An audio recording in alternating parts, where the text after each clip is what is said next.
तो हाँ भाई दोस्तों, आप लोगों की फरमाइश पर हम लेकर आ गए हैं अवनीश बाबू का एक और थासू सुपरहिट सॉन्ग।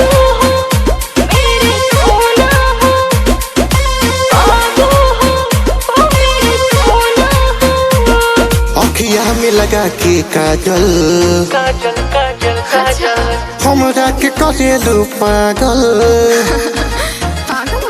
अखिया में लगा के काजल काजल काजल काजल हमरा के करेलू पागल। तोहर रूपवा सोलो न कहिले बजा दू तो न जानी हमके बना लभर लभर लभर।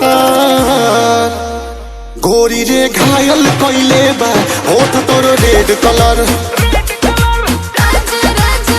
गोरी रे दिल घायल करेला होठ तोर रेड कलर।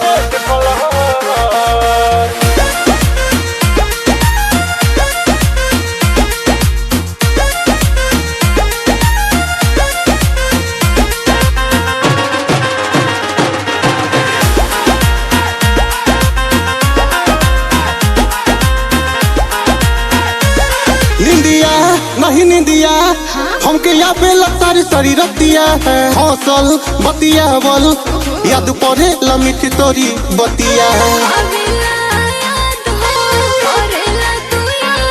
निंदिया नहीं निंदिया हमके यहाँ पे सारी सारी रतिया है। हौसल बतिया बल याद पड़े लमिट तोरी बतिया।